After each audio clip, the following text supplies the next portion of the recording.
Alvin, ang sundalo. Credit to the author. 939 hanggang 45. Ang mga pangalan po na nandito ay galing sa mga name generator. Kaya kung meron man pagkakatulad sa mga pangalan ng totoong tao o lugar, ito ay tunay na hindi sinasadya. Pagtatakda ng inscription na pagbuo at iwanan ang lihim na kayamanan upang mabuksan makalipas ang 1,000 taon, gaano kalakas ang pamamaraang ito.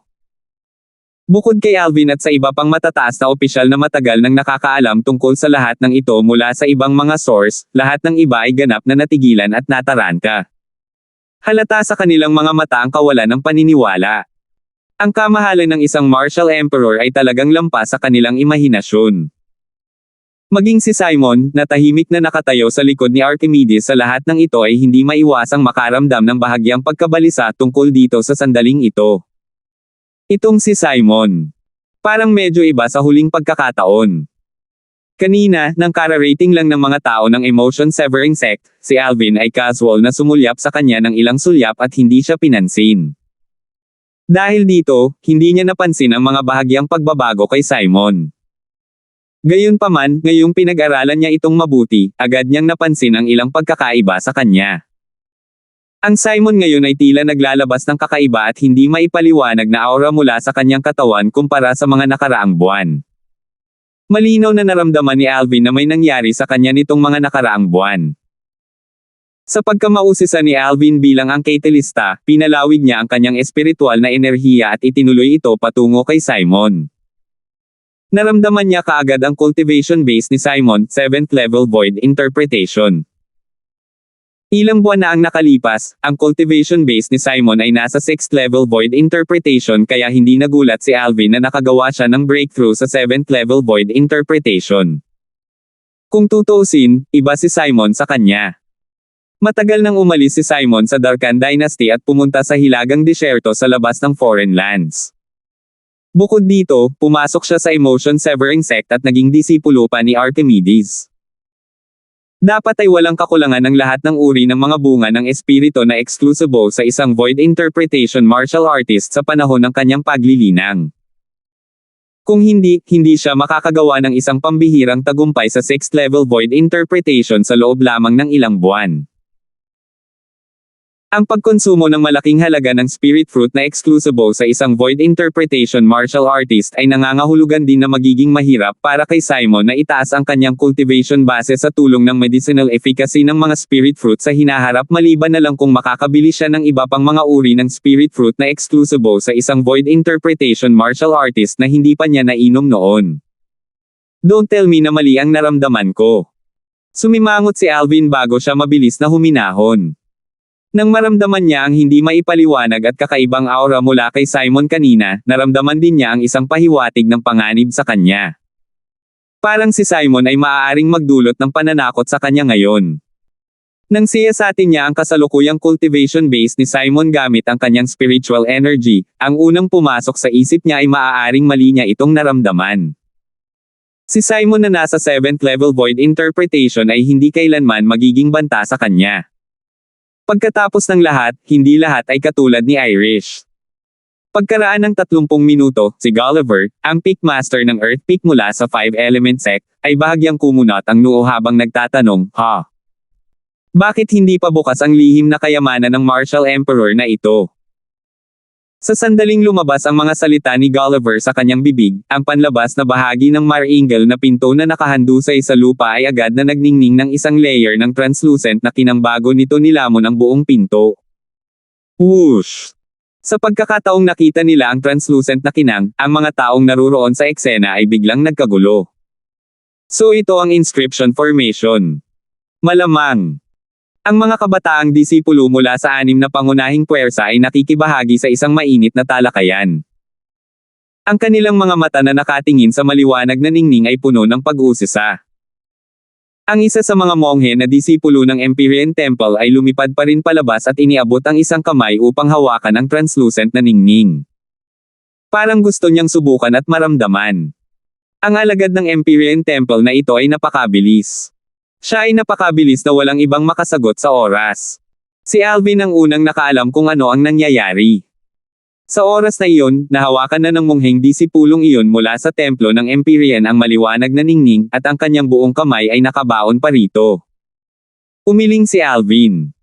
Alam niya na ang alagad ng Empyrean Temple na ito ay hindi na matulungan ngayon. Sa sandaling ito, malinaw na nararamdaman ni Alvin ang una sa tatlong killing formation na nagsisimula ng umikot. Ito ay maliwanag na ito ay na-trigger. Ang mga matataas na opisyal mula sa 6 na malalaking puwersa ay isa-isang bumalik sa kanilang katinoan. Kung, ang Empyrean Temple's abbot's face blanched and he lost his usual cool.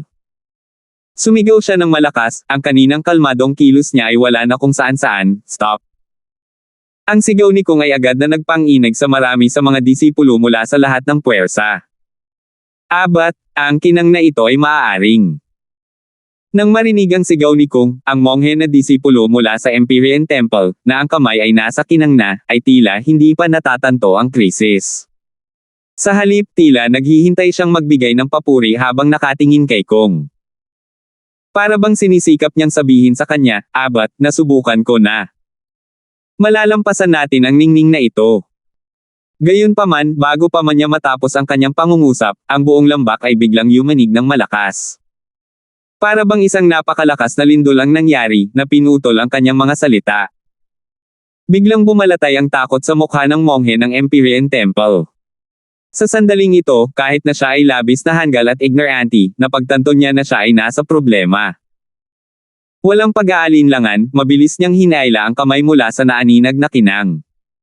Sa kasamaang palad, huli na ang lahat. Ang karamihang naruroon sa eksena ay hindi man lang nakakita ng anumang enerhiya. Gayunpaman, nang walang anumang babala, ang monghe na disipulo mula sa Empyrean Temple ay pansamantalang natigilan. Sa pamamagitan ng isang bang, sumabog ang kanyang katawan nang mag-transform ito sa isang madugong shower sa kalangitan. Mabuti na lang at nakatakas ang mga tao sa malapit. Kung hindi, malamang na mawiwisikan sila ng kanyang dugo. Magkagayunman, ang mga kabataang disipulo mula sa bawat puwersa ay hindi napigil ang mapabuntong hininga. Nang muli nilang tingnan ang maaliwalas na kinang na bumabalot sa malaking pinto, bakas ng pangamba at takot ang kanilang mga mata. Bahagyang namumutla ang mukha, binalaan ni Kung ang mga disipulo ng iba pang Empyrean Temple, lahat ng mga disipulo mula sa Empyrean Temple, makinig. Maliban kung ang ningning na ito ay mawala ng kusa, walang sino man sa inyo ang pinapayagang lumapit dito. Ang iba pang matataas na opisyal mula sa iba pang 5 dakilang puwersa, kabilang ang 5-element sect, ay nagbabala rin sa kanilang sariling mga alagad. Ang mga batang disipulo mula sa bawat sekta ay tumanggo ng walang pag-aalinlangan. Kahit na hindi sila binalaan, wala ni isa sa kanila ang maglalakas loob na lumapit sa naaninag na ningning na iyon ngayon. Sa kanilang mga opinyon, ang translucent na ningning na iyon ay hindi naiiba sa isang flash flood o isang mabangis na hayop. Matapos sawakan ng monghe na disipulong iyon ng Empyrean Temple ang maliwanag na ningning, ang kanyang katawan ay biglang sumabog sa isang pagkakataon. Taos-puso silang natakot sa araling ito mula sa kaibuturan ng kanilang mga puso. Kuya Darfield, iyon ang puwersa mula sa killing transformation. Ang voice transmission ni Irish na sinamahan ng bakas ng takot ay pumasok sa tenga ni Alvin. Oo. Tumanggaw si Alvin bilang tugon. Hindi lang iyon ang puwersa ng una sa tatlong killing formation. Nararamdaman ng aking espiritual na enerhiya na ang dalawa pang killing formation na mas malakas ay hindi pa nati-trigger. Isang mas makapangyarihang killing formation. Gaano ito kalakas? Nagulat si Irish sa kanyang mga sinabi. Pagkatapos ng ilang sandali ng katahimikan, sinagot ni Alvin si Irish sa pamamagitan ng kanyang voice transmission, hindi ko talaga alam kung gaano ito kalakas pero ilagay na lang natin sa ganitong paraan. Sa tatlong killing formation, kung matrigger ang pangatlo sa ibaba, kahit na ang 9th level Martial Monarch Stage Powerhouse ay malamang na mapupunta tulad ng Empyrean Temple Monk. Seryoso at solemn na ang boses niya. Kung matrigger ang ikatlong killing formation, maaari pa itong pumatay ng isang 9th level Martial Monarch Stage Powerhouse. Sabay-sabay na nawala ang mga kulay sa mukha ni Irish. Sa nakikita niya, isang powerhouse ng Martial Monarch Stage ang napakalakas. Maging ang Blade Sect ay gumastos ng malaki para sa lihim na kayamanan ng Martial Emperor na ito, at ang dahilan ay walang iba kundi ang makuha ang kanilang mga kamay sa Profundity Fragments upang ang sekta ay makapagsilang ng isang Martial Monarch Stage Powerhouse. Gayunpaman, ang bagong Martial Monarch Stage Powerhouse ay nasa first level Martial Monarch Stage lamang. Ang ganitong pag-iral ay parang isang maliit na langgam sa harap ng isang 9th level Martial Monarch Stage Powerhouse. Ito ay hindi nagkakahalaga ng pagbanggit sa lahat. Gayunpaman, ang killing formation sa pamamagitan ng pasukan ng lihim na kayamanan ng Martial Emperor na iyon ay maaari pang pumatay ng isang 9th level Martial Monarch Stage Powerhouse sa isang iglap, lalo pa ang grupo ng mga martial artist na naruroon sa eksena ngayon na hindi pa nakapasok sa Martial Monarch Stage. Matapos ang pagkamatay ng monghe na disipulo ng Empyrean Temple, muling nanumbalik ang katahimikan ng buong malawak na lambak. Gayunpaman, sa lalong madaling panahon, isa pang malakas na putok ang maririnig sa kalangitan. Maraming tao ang nagulat sa pagkagulat, at agad silang nanginag sa reflex. Rumble. Sa ilalim ng mapagbantay na mga mata ng iba, unti-unting bumukas ang malaking pinto na nababalutan ng maliwanag na ningning at inihayag ang tunay na mukha nito sa ilalim. Sa ilalim ng pinto ay may isang plataporma na lumitaw sa harap ng lahat. Sa gilid ng mataas na entablado, may hagdang bato na hanggang sa nakikita ng mga mata. Bumaba ito ng malalim sa lupa. Tinatanaw mula sa itaas hanggang sa ibaba, ang loob ay pininturahan ng ganap na itim. Tulad ng para sa iba pang tatlong panig, ang tanging nakikita nila ay isang walang hangganang lalim na parang isang napakalalim na kailaliman. Flight Prohibiting Formation. Nang halos lahat ay nasa mataas na platform at ang hagdang bato, ang espiritual na enerhiya ni Alvin na lumampas sa 5 inscription formation ay malinaw na nararamdaman ang aura na naglalabas mula sa mga arrays ng inscription formation na nakapalibot sa mataas na platform. Iyon ay walang iba kundi ang Flight Prohibiting Formation. Ang Flight Prohibiting Formation ay isang inscription formation na humahadlang sa isang martial artist sa void stage at pataas mula sa paglipad kapag nakapasok na sila sa Secret Treasure. Well, maliban na lang kung ang lakas ng isang tao ay sapat na makapangyarihan upang madaig ang tanikala ng inscription formation na iyon. Kung hindi, ang magagawa lamang ng isa ay maglakad sa magkabilang paa kapag nakapasok ang isa sa lihim na kayamanan. Ang Flight Prohibiting Formation na ito ay dapat na naiwan din ng Martial Emperor na iyon. Kung ganoon, kahit na ang isang 9th level Martial Monarch Stage Powerhouse ay pumasok, kailangan din niyang maglakad sa magkabilang paa, naisip ni Alvin sa kanyang sarili. Sa kabila ng katotohanan na maraming inscription master ang naruroon sa karamihan ng mga matataas na opisyal mula sa 6 na pangunahing sekta na higit pa o hindi gaanong nakakaramdam ng aura mula sa Flight Prohibiting Formation, hindi nila matukoy ng eksakto kung ano ang inscription formation na iyon. Kung tutuusin, iba sila kay Alvin na nagtataglay ng memorya ng inscription ng Rebirth Martial Emperor. Ang Rebirth Martial Emperor ay nakaranas ng 2 reincarnation dati. Sa kanyang ikalawang buhay, pinag-aralan niya ang inscription formation sa pinakamataas na antas. Bukod dito, nakagawa siya ng maraming inscription sa kanyang sarili, at naunawaan din niya ang lahat ng karaniwang inscription ng mga formasayon na makikita sa Cloud Continent. Naturally, mayroon ding ilang hindi pangkaraniwang inscription ng mga formasayon na narinig lamang ng Rebirth Martial Emperor ngunit hindi naiintindihan ang eksaktong mga pamamaraan ng pag-ukit at pag-setup. Katulad ng Split Unite inscription formation na nakuha noon ni Alvin sa Sword Monarch Treasure na maaaring magpapahintulot sa isang Spirit Sword na mahati sa siyam at pagsamahin ang siyam sa isa. Ang Rebirth Martial Emperor ay talagang hindi marunong mag-ukit at mag-set up ng formation na iyon. Sa aking kasalukuyang second level Void Transformation Spiritual Energy, iniisip ko kung gaano karaming mga espada ang makokontrol ko ngayon kung linangin ko ang 9 Tribulation Sword Control Technique na iyon. Nang maalala ni Alvin ang Sword Monarch Treasure, ang kanyang puso ay bumigat ng kaunti. Ngayon lang niya naalala na noong natanggap niya ang quasi-royal grade Spirit Sword at ang 3 piraso ng Profundity Fragments sa Sword Monarch Treasure, nakatanggap din siya ng isang set ng sword skill na naiwan ng white-clad na Sword Monarch na iyon. 9 Tribulation Sword Control Technique. Para malinang ang 9 Tribulation Sword Control Technique, mangangailangan ang isang tao ng isang malakas na espiritual na enerhiya upang sabay-sabay na manipulahin ang 9 na espada na maaaring pumailanglang sa kalangitan at ganap na maihagis ang kasanayan. 940. Nasa ilalim ba ng hagdang bato ang lihim na kayamanan ng Martial Emperor? Dapat lang. Iniisip ko kung ano ang lalabas sa likod ng napakagandang pinto na nakalatag sa lupa. Pagkatapos nating dumaan sa malaking pinto, lalapag tayo sa mataas na platapormang iyon at pagkatapos ay magpapatuloy pababa kung saan tayo dinadala ng hagdang bato. Ang nasa dulo ng hagdang bato ay misteryo pa rin sa atin. The unknown is always the most terrifying. Mukhang dapat palagi tayong magbabantay pagkatapos nating makapasok sa secret treasure ng Martial Emperor. Ang mga kabataang disipulo mula sa bawat sekta ay ibinaon ang kanilang ulo ng magkasama sa mainit na talakayan. Karamihan sa kanila ay nangangamba.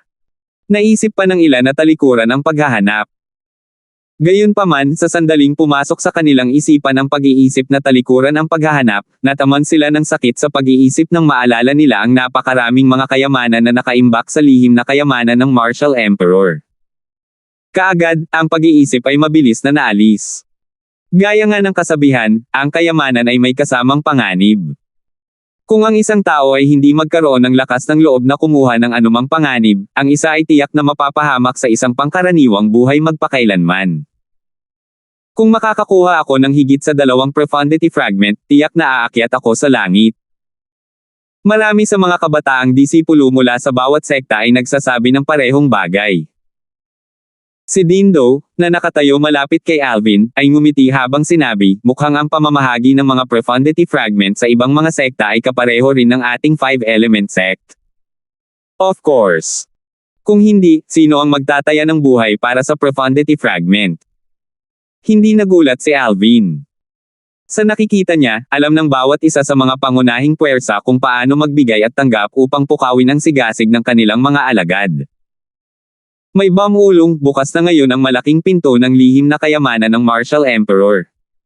Papasok na ba tayo? Gayunpaman, walang gustong gawin ang unang hakbang.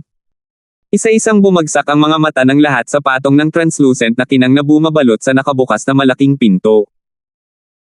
Mula nang ang disipulong monghe mula sa Empyrean Temple ay sabog hanggang sa mamatay, ang layer ng translucent na ningning na ito ay naging anino sa kanilang mga puso. Kung naroon pa ang ningning, hindi na sila lalayo pa. Whoosh! Biglang umalangaw-ngaw ang mahinang tunog sa hangin. Sa ilalim ng mapagbantay na mga mata ng karamihan, ang naaninag na kinang ay naglaho ng walang bakas na para bang ito ay hindi naruroon noong una. Sa wakas wala na. Walang maglalakas loob na gumawa ng isa pang hakbang kung naroon pa rin. Ang mga batang disipulo mula sa bawat isa sa mga pangunahing sekta ay nagpakawala ng malaking buntong hininga. Papasok na tayo. Kasabay nito, maraming mga kabataang alagad ang nakatingin sa matataas na opisyal ng mga sekta na kanilang kinabibilangan. Baka sa mga mata nila ang pagdududa.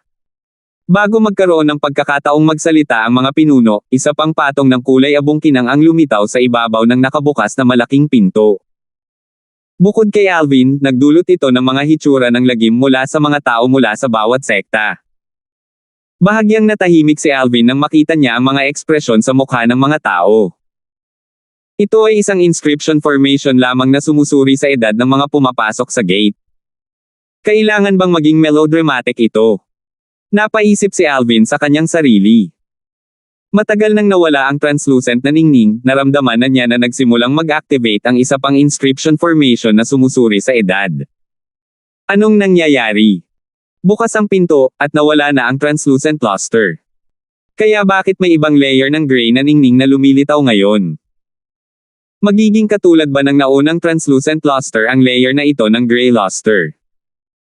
Maaalis ba nito ang buhay natin sa isang simpleng pagpindot lang? Ang mga batang disipulo mula sa bawat sekta ay nag-aalala na may sakit, walang sino man ang nang-ahas na subukan ito. Maging ang matataas na opisyal ng bawat sekta ay baka sa kanilang mga mukha ang takot. Tara na. Sinenyasan ni Alvin sina Irish, Dindo, Lizardo, at Sandro na tumabi sa kanya habang siya ay lumilipad ng mag-isa. Diretso niyang sinisingil ang kulay abong kinang sa napakabilis na bilis.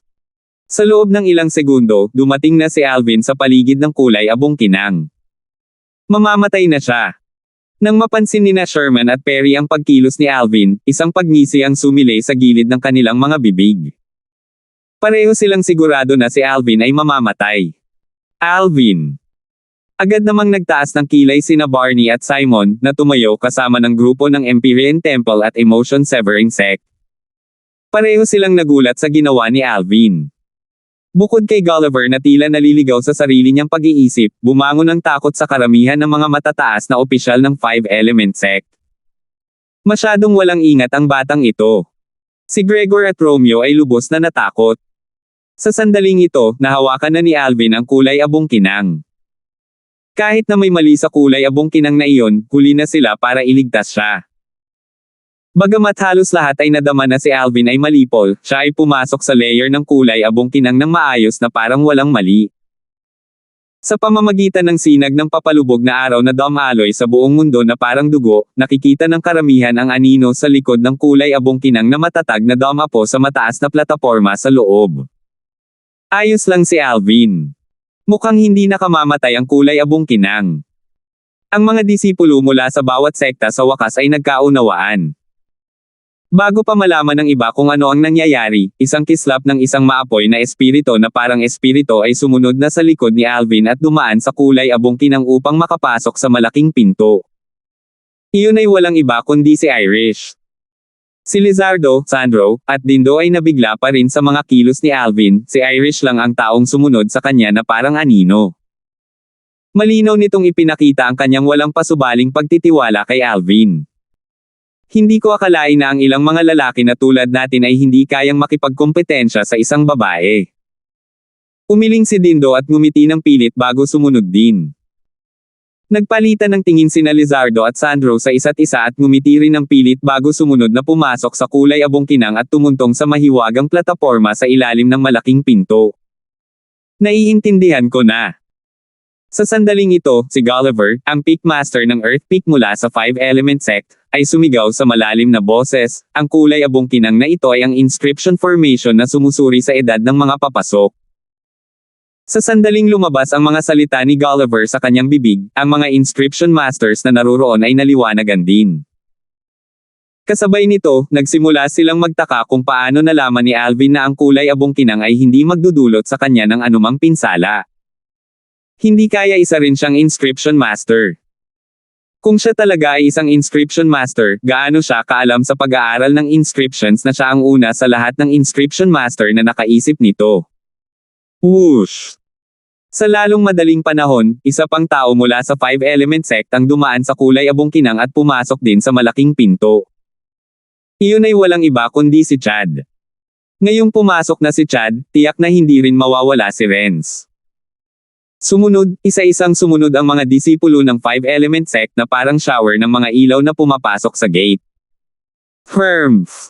Ang swerte niya lang. Si Sherman na nakatayo sa likod ng 5 Vice-Sect leaders ng Skywolf Fort ay may malungkot na ekspresyon sa kanyang mukha. Noong una, inakala niyang si Alvin ay papatayin ng inscription formation mula sa lihim na kayamanan ng Martial Emperor. Gayunpaman, sa halip na patayin, nagawa ni Alvin na maging unang tao na pumasok sa malaking pinto at inagaw ang limelight. Anong minamadali mo? Pwede ka namang pumasok ngayon at patayin siya ng diretso, no? Isang madilim, paos, at sinaunang boses ang narinig sa isipan ni Sherman. Nagulat ito sa kanya. Sa sandaling marinig niya iyon, agad na nagningning ang mga mata ni Sherman. Patayin! Nang hindi man lang naghihintay sa mga tagubilin mula sa 5 Vice Fort leaders ng Skywolf Fort, lumabas siya at dumaan sa kulay abong kinang upang makapasok sa lihim na kayamanan ng Martial Emperor. Isang nakakagulat na dami ng layunin ng pagpatay ang lumabas sa kanyang katawan. Sa ilalim ng shroud ng kulay abong kinang, isang grupo ng mga disipulo ng Five Element Sect, kasama si Alvin bilang kanilang pinuno, ay nakatayo sa mataas na plataporma sa ibaba ng malawak na bukas na martingale na pinto. Lahat sila ay nakatingin sa paligid na parang nagtatanong. Sina Irish, Lizardo, at Sandro ay nasa tabi rin ni Alvin. Ang mataas na plataporma ay parisukat. 3 sa 4 na direksyon ang nababalot ng kadiliman. Ito ay malalim at walang hangganan. Nakaunat ito hanggang sa nakikita ng mga mata na parang isang napakalalim na kailaliman. Ang huling direksyon lamang ang may hagdang bato na patungo sa ibaba. Nakakunot ang noo ni Dindo habang bumubulong sa sarili, ang batong hagdan na ito ay umaabot hanggang sa nakikita ng mga mata. Siguro kung saan ito patungo. Kahit saan man ito humantong, wala tayong ibang pagpipilian. Maaari lang tayong sumunod sa kanyang daan pababa, sagot ni Alvin. Bakit hindi na lang natin subukang lumipad mula sa iba pang tatlong panig? Iminungkahi ni Lizardo. Lumipad. Nang marinig ang mga salita ni Lizardo, ngumiti si Alvin ng mapait. Sa sandaling pumasok sila sa mataas na platform na ito, nakapasok na sila sa hanay ng flight prohibiting formation na iyon. Gusto mong lumipad? Oo naman, kaya mo. Gayunpaman, kailangan mo munang magkaroon ng lakas na katumbas ng isang martial emperor. Nang magpapaliwanag si Alvin, nagbago ang kulay ng kanyang mukha. Parang may naramdaman siya, bigla niyang inangat ang ulo niya at tumingin sa langit sa itaas. Isang puting figure ang lumitaw doon at nag-transform sa isang puting kidlat sa isang kisap mata habang ito ay direktang sumusugod sa kanya. Sherman! Agad na nagdilim ang mukha ni Alvin. Nakilala niya ang nakaputing binata na agad na naniningil sa kanya, si Sherman iyon. Hindi sumagi sa kanyang isipan na ang bilis ni Sherman ay naging napakabilis. Sa isang iglap, nakarating na siya bago si Alvin. Bang! Isang pagsabog ang yumanig sa hangin. Galing iyon kay Sherman, na nasa harap ni Alvin, nagtaas ng kamao para suntukin siya. Ang apoy sa kanyang kamao ay pumailang lang na sinabayan ng mga alon ng matalim na bughaw na aura ng hangin, lalo itong nag-alab habang lumilipas ang panahon. Ang suntok niya ay parang isang malakas na bundok na sumugod kay Alvin. Ang kanyang bilis ay napakabilis kaya't si Alvin ay wala ng oras para harangan ang kanyang pag-atake. Ang tanging magagawa niya ay likas na umatras. How dare you? Halos sabay na umalangaw-ngaw sa hangin ang isang sigaw ng babae. Iyon ay walang iba kundi si Irish na nagsimulang kumilos. Siya ay ganap na nababalutan ng umaapoy na apoy. Para siyang nag-transform sa isang tunay na espiritu ng apoy habang binitukan niya si Sherman na naniningil kay Alvin. Whoosh! Isang mahabang latigo na kasing haba ng isang spirit snake ang direktang bumaril sa nakalahad na kamao ni Sherman. Sa sandaling ito, sa ilalim ng mapagbantay na mga mata ng iba, sina Alvin at Sherman, na itinapon mula sa mataas na platform, ay umindayog ng isang segundo bago bumaba ng hindi mapigilan sa napakabilis na bilis. Para silang sisubog sa kalaliman na walang kalaliman. Kasabay nito, sumablay din ang mahabang latigo na pinaputok ni Irish. Biglang bumagsak si Sherman sa mabilis na bilis, taliwa sa kanyang inaasahan. Kuya Darfield.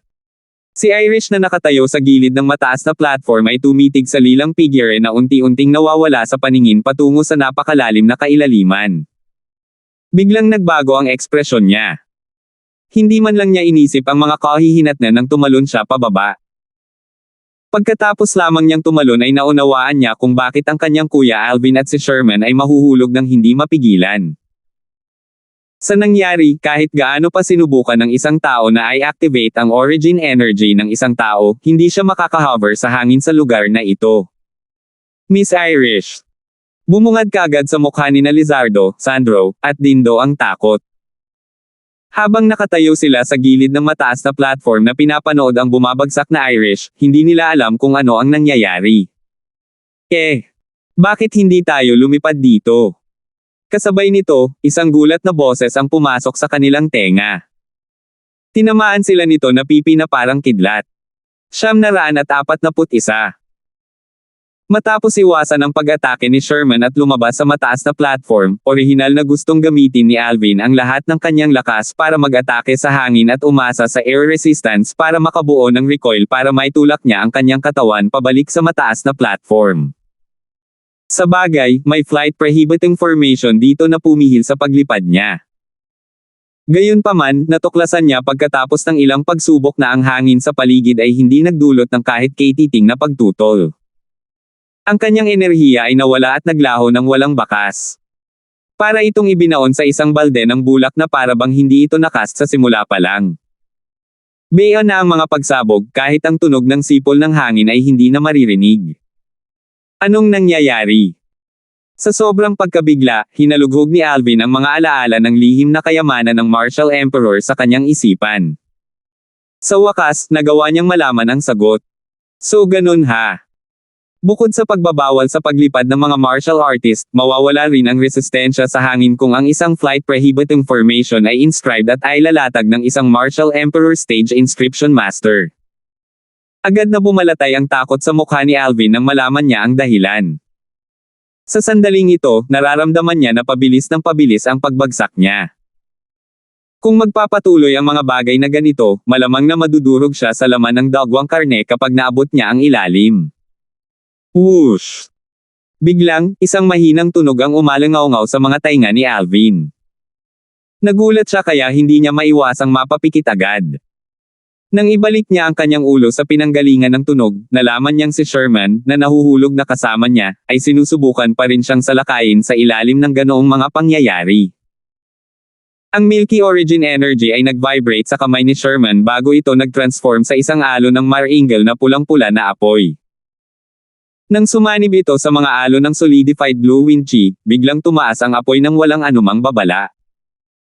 Kasabay nito, ang heaven and earth phenomenon sa itaas ng Sherman ay patuloy na nagbabago rin. Sa una, ito ay 100 silhouette lamang ng mga sinaunang may sungay na dragon.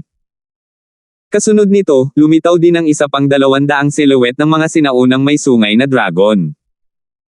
Pagkatapos ay sinundan ito ng malapitan ng paglitaw ng isa pang 400 silhouette ng mga sinaunang may sungay na dragon. Sa wakas, habang ang asul na chi ay pumasok sa apoy, ito ay tumaas ng mas mataas at isa pang 100 silhouette ng mga sinaunang may sungay na dragon ang lumitaw. Kaya nga, naisip ko kung paanong ang Sherman na ito na nasa 7th level void interpretation pa lang ay magkaroon ng napakabilis na bilis at maaaring lumitaw sa harapan ko sa isang kisap lang ng mata. Hindi napigilan ni Alvin na ipikit kaagad ang kanyang mga mata nang makita niya ang eksenang ito. Napuno ng dismaya ang mukha niya. Kaya pala naintindihan na niya ang first level advanced fire concept at third level advanced wind concept. At saka, ang fire concept niya ay may dagdag na lakas ng 100 ancient horned dragons pagkatapos niyang i-fuel ang fire concept niya gamit ang wind concept niya. Bulong ni Alvin sa sarili bago siya bumantong hininga. Hindi man lang sumagi sa isip niya na ang lakas ni Sherman ay tataas ng husto pagkatapos lamang ng ilang buwan. Naaalala pa rin niya ang panahong iyon sa martial competition ng 10 Dynasties na inorganisa ng Skywolf Fort. Si Sherman ay isa lamang second-level void interpretation martial artist na nakaintindi ng dalawang konsepto. Sa oras na iyon, ang kanyang wind concept ay bahagyang mas malakas kaysa sa isa, ngunit hindi rin ito masyadong malakas. Ngayon, nang makita niyang muli si Sherman, ginamit niya kaagad ang kanyang espiritual na enerhiya para suriin ang kanyang kasalukuyang cultivation base. Ito ay nasa 7th level void interpretation. Hindi na siya nagulat dito. Bagamat si Sherman ay isa lamang second level void interpretation martial artist dati, ang Skywolf Fort ay tiyak na hindi magsisikap sa pagsasanay sa kanya kung talagang makikita nila siya bilang trump card sa pagpasok sa lihim na kayamanan ng Martial Emperor sa pagkakataong ito. Ang mga espiritong prutas sa Skywolf Fort ay walang alinlangan na gagamitin din sa kanya.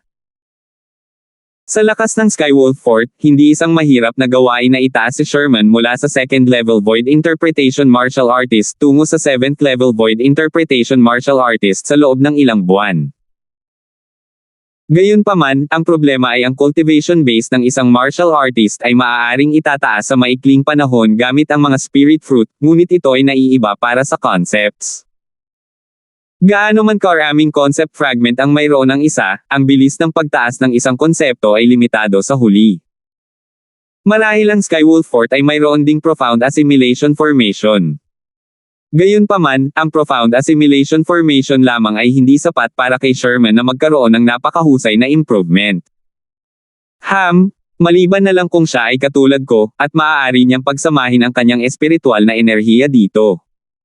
Sa sandaling naisip ito ni Alvin, ang ekspresyon sa kanyang mukha ay agad na nagyelo. Pinaikit niya ang kanyang mga mata habang bumulong-bulong, huwag mong sabihin sa akin na ang isang labi ng kaluluwa na maaaring pag-aari ng isang martial emperor ay nakatago sa loob ng katawan ni Sherman. Marahil ay may ilang pamamaraan si Sherman na nagpapahintulot sa kanya na makakuha ng benepisyo na katulad ng sa akin sa profound assimilation formation. Si Alvin ay agad na tinamaan ng matinding pagkaunawa. Bagamat ito ay isang kaluluwa lamang, ito ay isang kaluluwang labi na maaaring pag-aari ng isang martial emperor. Ito ay hindi pangkaraniwan kung ito ay may ilang natatanging mga diskarte. Bukod dito, ang profound assimilation formation ay isa lamang inscription formation na inayos ng isang martial monarch stage inscription master, hindi mahirap para sa kaluluwa ng isang martial emperor na pakialaman ito. Sa sandaling ito, napansin ni Alvin na casual na sumulyap kay Sherman ang 7 talampakang haba ng sibat sa kanyang palad habang itinaas niya ang kanyang kamay, isa itong sibat ng espiritu. Matapos ang winchi at apoy ay pinagsama sa sibat, ang 7 talampakang haba na sibat ay ganap na natatakpan ng winchi at apoy. Nababalot ito ng asul at pula na enerhiya. Whoosh! Kasabay nito, isa pang 78 silhouette ng mga sinaunang may sungay na dragon ang lumitaw sa tuktok ng ulo ni Sherman. Hindi na nagulat si Alvin nang makita niya ito. Nang ilabas ni Sherman ang 7 talampakang haba ng sibat, nakita na niya na ito ay isang Grade 2 Spirit Spear. Ang isang Grade 2 Spirit Weapon na ginawa ng isang ordinaryong Grade 2 Weapon Craftsman ay maaari lamang magkaroon ng 78% boost sa pinakamaraming, katulad ng 7 talampakang haba na sibat na nasa kamay ni Sherman ngayon. Ang Heaven and Earth phenomenon sa itaas ng Sherman ay naipon sa 878 silhouette ng mga sinaunang may sungay na dragon. Nag-iipon ito ng lakas, naghihintay na mailunsad sa anumang oras. Swish! Bigla na lang, isang espada ang lumitaw sa kamay ni Alvin. Isa itong espada na patuloy na naglalabas ng pambihirang aura, ito ay ang quasi-royal grade spirit sword. Nang manginig ang grade 2 spirit spear sa kamay ni Sherman at sumugod patungo sa kanya, isinalin niya ang kanyang origin energy sa quasi-royal grade spirit swords nang walang pag-aalinlangan.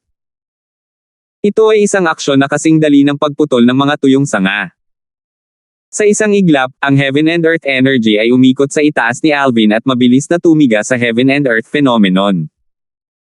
Ang mga silhouette ng 400 sinaunang may sungay na dragon ay lumitaw sa manipis na hangin. Ang buong lakas ng isang first-level void transformation martial artist ay katumbas ng lakas ng 200 sinaunang may sungay na dragon. Ang quasi-royal grade spirit ay nagkaroon ng 100% boost. Sa origin energy ni Alvin bilang pundasyon, nagkaroon ito ng panibagong lakas ng 200 sinaunang may sungay na mga dragon. Ang dalawa sa kanila ay pinagsama-sama ay katumbas ng lakas ng 400 sinaunang sungay na dragon. At hindi pa na-activate ni Alvin ang kanyang konsepto. Isang rush ng concept ang pumasok sa origin energy na parang mga anino, nag-intertwine sila sa paligid ng quasi-royal grade spirit sword. Agad na lumitaw ang isang kaki energy, na sinundan ng malapitan ng lilang kidlat na parang anino. Ang isa pang alon ng malupit na aura ay lumitaw sa quasi-royal grade spirit sword. Bukod doon, ang mga bugzo ng solidified wind chi ay buhol-buhol din sa quasi-royal grade spirit sword. Sa isang iglap lang, umikot ang Heaven and Earth energy sa itaas ni Alvin, at isang malaking pagbabago ang makikita sa Heaven and Earth phenomenon. Bukod sa 400 silhouette ng mga sinaunang may sungay na dragon, mayroong isa pang 600 silhouette ng sinaunang may sungay na mga dragon na nagkatotoo mula sa manipis na hangin. Pareho silang pinagsama-sama ay 1,000 silhouette ng mga sinaunang may sungay na dragon. Ang 4 na konsepto na pinagsama-sama ay katumbas ng lakas ng 600 sinaunang may sungay na dragon. Sa mga konsepto, ang lakas ng 300 sinaunang may sungay na dragon ay talagang nagmula sa Earth, Thunder at Sword concepts na nagtataglay ng lakas ng 100 sinaunang may sungay na dragon bawat isa. Ang lakas ng iba pang 300 sinaunang may sungay na dragon ay nagmula sa Wind concept lamang. Noong unang pumasok si Alvin sa Profound Assimilation Formation, sa 4 na concepts na naintindihan niya, ang Wind concept lang ang nasa Void Interpretation stage. Ang 3 pa ay nasa Void Initiation stage lamang. Dahil sa kadahilanang ito, ang konsepto ng Wind ni Alvin ay nagkaroon ng pinakamalaking improvement sa Profound Assimilation Formation. Itinaas ito hanggang sa second level advanced stage sa isang go lang. Ang second level advanced wind concept ay katumbas ng lakas ng 300 sinaunang may sungay na dragon. Si Alvin ay nakatayo pa rin habang hawak ang kanyang espada nang harapin ang sibat na atake ni Sherman na naglalaman ng lakas ng 878 sinaunang may sungay na dragon. Baka sa gilid ng kanyang bibig ang isang mapang asar ng ngiti. Handa nang ilunsad ang 1,000 silhouette ng mga sinaunang may sungay na dragon sa itaas ng kanyang ulo. Attack! Ang sibat na naglalaman ng buong puwersa ni Sherman ay inilunsad kaagad. Ang enerhiya ng hangin at apoy na nasa sibat ay tumaas ng husto at naging isang matulin na Windfire Spear Ray bago sinisingil si Alvin ng buong galit. Bagamat ang Wind at Fire Spear Ray ni Sherman ay naglalaman ng napakalaking kapangyarihan, wala pa ring tunog ng hanging pagsipol o pagsabog dahil sa flight prohibiting formation na humigop ng resistensya sa hangin. Ang lahat ay tila naging tahimik lalo na napakatahimik na ito ay medyo kakaiba. Firms! Mamamatay ka talaga this time. Matapos bumaril ang Spear Ray mula sa kanyang Grade 2 Spirit Spear, isang panunuya ang lumitaw sa sulok ng bibig ni Sherman. Gayunpaman, ang pagngisi sa sulok ng bibig ni Sherman ay napakabilis na muling natigil. Imposible. Itinaas ni Sherman ang kanyang ulo. Noong una ay gusto niyang masaksihan ang eksena kung saan si Alvin ay tinusok ng Spear Ray. Gayunpaman, sa kanyang sorpresa, nasaksihan niya ang isang eksena na pamunit sa kanyang puso. Dapat nananaginip ako. Sigaw ni Sherman sa kanyang puso. Agad na nanliit ang mga mata ni Sherman habang nakatitig sa 1,000 silhouette ng mga sinaunang may sungay na dragon. Ang kanyang mukha ay puno ng takot habang ang kanyang mga mata ay puno ng hindi makapaniwala. Paano ito posible? Paano ang Alvin na ito ay nagtataglay ng napakalakas na lakas? Tumanggi si Sherman na maniwala na ito ay totoo. Sa sandaling ito, sa wakas ay kumilos na si Alvin. Sa harap ng matulin at walang tunog na Spear Ray na ipinadala ni Sherman, isang mapanuksong ngiti ang sumilay sa sulok ng bibig ni Alvin. Ang quasi-royal grade Spirit Sword sa kanyang kamay ay nanginginig saglit bago nito tinanggap ang nagbabantang Spear Ray na iyon. Sining sa pagguhit ng espada. Si Alvin ay kasing bilis ng kidlat. Ang espiritong espada sa kanyang kamay ay sumugod sa gilid ng Spear Ray. Ang lakas ng 1,000 sinaunang may sungay na dragon ay tumangay at natanggal ang Spear Ray na naglalaman ng lakas ng 878 sinaunang sungay na dragon na walang anumang panlaban tulad ng pagdurog ng mga tuyong damo. Bang!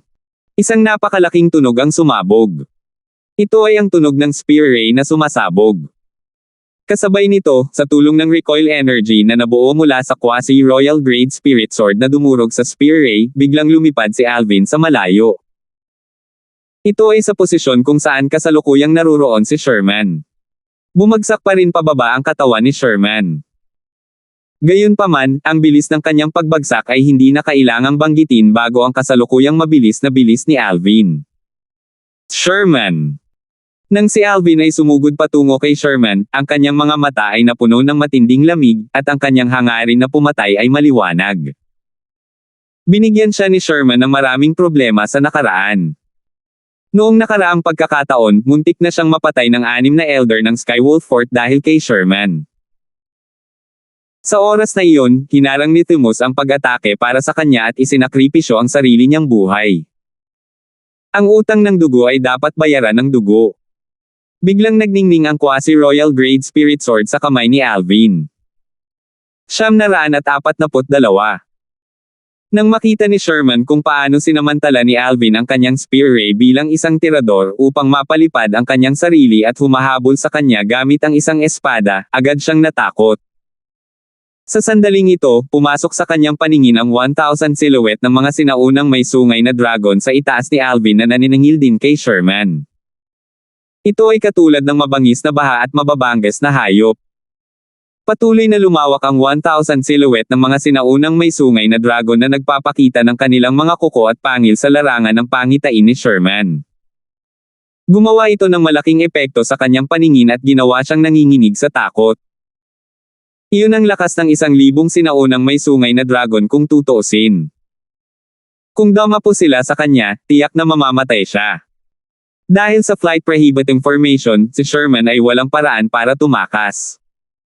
Ang tanging magagawa niya ay humingi ng tulong sa labi ng kaluluwang nakatago sa loob ng kanyang katawan.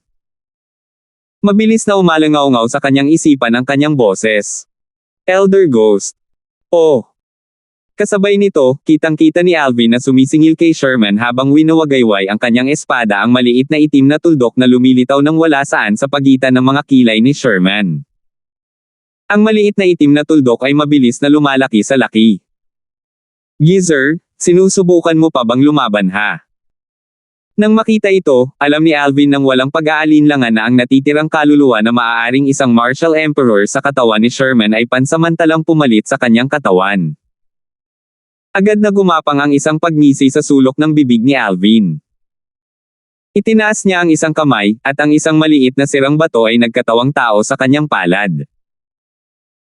Biglang nanginig ang nabasag na bato at sinubukang lumundag pasulong na parabang natagpuan nito ang biktima.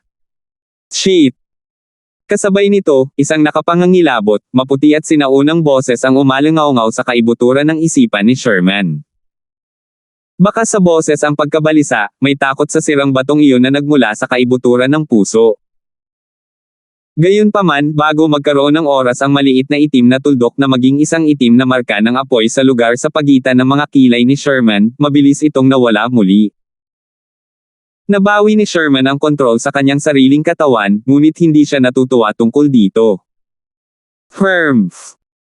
Nang makita ito, malamig na ngumuso si Alvin habang hawak niya ang Devil Seal tablet sa kanyang kamay. Habang ang isang kamay niya ay may hawak na Devil Seal tablet habang ang isa naman ay may hawak na espada, nagpatuloy siya sa pagtakbo patungo kay Sherman. Si Alvin ay kasing bilis ng kidlat. Sa isang kisap lang ng mata, nakarating na siya sa lapit ni Sherman. Sa isang maikling sandali, makakarating na siya sa posisyon na pinakamainam para sa kanya upang ilabas ang kanyang espada at patayin si Sherman. Elder Ghost. Nang makita ito ni Sherman, ang kanyang mukha ay naging gulat. Muli, humingi siya ng tulong sa nalalabing kaluluwang nagtatago sa loob ng kanyang katawan, ano ang dapat kong gawin ngayon? Kung si Alvin talaga ang may gusto, tiyak na mamamatay ako ng walang pag-aalinlangan. Malamang na matatakpan ka rin ng Devil Seal tablet na iyon sa huli. Si Sherman ay nagpapanik, at siya ay lubos na natakot. Noong una, naisip niya na magiging madali para sa kanya na patayin si Alvin gamit ang kasalukuyang lakas na taglay niya. Gayunpaman, hindi sumagi sa kanyang isipan na ang pag-unlad na ginawa ni Alvin sa mga ilang buwang ito ay mas nakakatakot kaysa sa pag-unlad na nagawa niya. Ang buong lakas ni Alvin ay talagang katumbas ng lakas ng 1,000 sinaunang may sungay na dragon.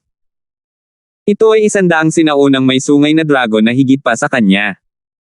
Tuluyan na siyang pinigilan ni Alvin. Isa lang ang paraan natin ngayon at iyon ay ang itapon ng fragment ng Devil Seal tablet na nasa kamay mo. Sa ganoong paraan, hindi mo lang makukuha ang pagkakataong ito para tumakas, ang fragment ng Devil Seal tablet na nasa kamay mo ay tatatak din sa Devil Seal tablet sa kanyang kamay. Sa oras na iyon, wala na siyang oras na habulin ka pa, sabi ni Elder Ghost sa paraan ng pag-iisip ni Zing sa boses ni Elder Ghost. Mabuhay sa harap ni Alvin. Elder Ghost, totoo nga kaya kung samantalahin ang pagkakataong tumakas kung itatapon ko ang fragment ng Devil Seal tablet. Gayunpaman, kahit na talagang makatakas ako, naghihintay pa rin sa akin ang kamatayan dahil nahuhulog pa rin ako. Huminga ng malalim si Sherman bago siya nagmadaling nagpatuloy, nahulog mula sa ganoong kataas na lugar, kung wala akong tulong mula sa Devil Seal tablet, natatakot akong hindi ko kakayanin ang lakas ng pagkahulog kahit na gamitin ko ang lahat ng lakas ko. Sa oras na iyon, bumubulusok na lang ako sa kamatayan. Huwag kang mag-alala. Kahit na patuloy kang bumagsak, walang mangyayari sa iyo. Maipapangako ko ito sa iyo, muling nagsalita si Ghost Flame, halata sa boses niya ang pagtitiwala. Sa sandaling marinig niya ang mga salita ni Ghost Flame, agad na nagningning ang mga mata ni Sherman. Kung tutuusin, kilala niya ang Ghost Flame ng higit pa sa 1 araw o 2. Naniniwala siya na hindi magsisinungaling sa kanya ang Ghost Flame. Sa anumang kaso, ang bagay na ito ay may kinalaman din sa buhay at kamatayan ni Ghost Flame. Kung namatay si Sherman, ang kanyang kaluluwa ay malipol. Sa oras na iyon, ang labi ng kaluluwa ni Ghost Flame ay makukulong sa kanyang katawan. Sa sandaling malantad sa hangin ang labi ng kaluluwa ng Ghost Flame, ito ay ganap na mawawasak sa isang iglap. Elder Ghost, naniniwala ako sa iyo. Huminga ng malalim si Sherman at itinaas ang kanyang kamay. Isang bato na kasing laki ng kamao ng tatlong matanda ang lumitaw sa kanyang palad. Ang bato ay pinalamutian ng mga sinaunang ro na mahirap maintindihan. Oh! Halos kaagad pagkatapos na alisin ni Sherman ang bato, si Alvin, na naglabas na ng kanyang espada at papatayin sana si Sherman, ay agad na nagbago sa kanyang ekspresyon. Sa oras na ito, malinaw niyang napansin na ang Devil Seal tablet sa kanyang kamay ay biglang nabalisa na para bang may naramdaman ito at sinusubukang kumawala sa kanyang pagkakahawak. Ang Devil Seal tablet ay patuloy na nanginginig ng husto at naging sanhi ng panginginig ng katawan ni Alvin. Ginawa nito ang kamay na nakahawak sa espada para kumalas ang pagkakahawak nito. Bam! Sa sandaling ito, isang malakas na tunog ang umalangaw-ngaw sa tainga ni Alvin. Nang ilipat niya ang kanyang tingin sa direksyon ng tunog, napansin niya na ang mga binti ni Sherman ay sumipa sa isang bato na umaaligid sa hangin. Nang dumaong ang mga paa ni Sherman sa makitid na piraso ng batong iyon tulad ng isang palaso na umalis sa busog, siya ay bumagsak pababa at bumagsak ng diretso pababa. Sa isang iglap, nawala si Sherman sa walang katapusang bangin at tuluyang nawala sa harap mismo ng mga mata ni Alvin. Naghahanap ba siya ng kamatayan? Habang pinagmamasdan ni Alvin si Sherman na tumatalon pababa sa napakabilis na bilis, ang panginginig ay agad na dumaloy sa gulugod ni Alvin. Sa paggawa nito, tiyak na mas mabilis na mahuhulog si Sherman. Kapag nakarating na siya sa lupa, hindi ba siya madudurog sa halip na duguan? Gayunpaman, wala nang oras si Alvin para alalahanin pa si Sherman. Sa kanyang pagtataka, napansin niya na sa sandaling ito, tulad ng bato na kinuha ni Sherman para tulungan ang kanyang sarili, ang Devil Seal tablet na nasa kanyang kamay ay kasalukuyang umaaligid sa hangin. Bukod dito, itinaas pa siya nito at pinigilan ang patuloy na pagbagsak. Nakakatakot talaga itong Devil Seal tablet. Kahit ang flight prohibiting formation na inilatag ng Martial Emperor Stage Inscription Master ay walang magawa dito. Bahagyang humigpit ang kamay ni Alvin na nakahawak sa Devil Seal tablet. Sa tulong nito, tumalon siya at dumaong sa Devil Seal bago tumayo sa ibabaw nito. Sa sandaling ito, mas naging curious si Alvin tungkol sa pinagmula ng Devil Seal tablet. Bigla na lang, nanginginig ang mga paa ni Alvin nang walang babala. Lumabas na ang Devil Seal tablet ay biglang lumipad hanggang sa bato na iniwan ni Sherman na parang mangangaso na nakahanap ng kanyang biktima. Anong nangyayari?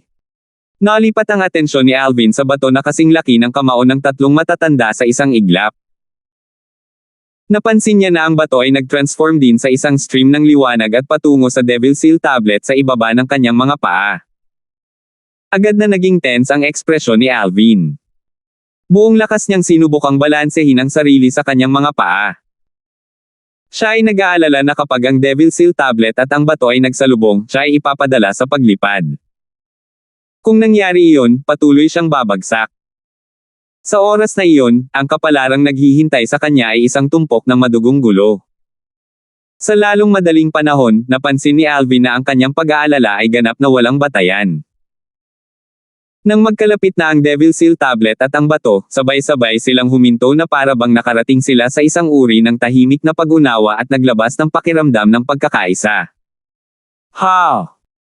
Sa sandaling ito, si Alvin, na sa wakas ay nakitang malinaw ang bato, agad na ipinikit ang kanyang mga mata na para bang nakakita siya ng isang bagay na nakakagulat. Mahal na Panginoon! Anong nakita niya? Sa batong ito na kasing laki ng kamao ng tatlong matatanda, ang mga sinaunang rune ay talagang inukit sa kanila tulad ng nasa Devil Seal tablet. Maging ang pagkakasulat ay magkapareho. Bago malaman ni Alvin kung ano ang nangyayari, nakita rin niya ang Devil Seal tablet sa ilalim ng kanyang mga paa na unti-unting lumalapit sa bato. The moment they were joined together, ni kahit kay titing na gap ay hindi nakita. Ang Devil Seal tablet na orihinal na nagkaroon ng malaking lomet ay nadugtong na ngayon sa bato, na nag-iwan lamang ng isa pang bitek sa sulok. Agad na natigilan at natarante si Alvin. Ito naman.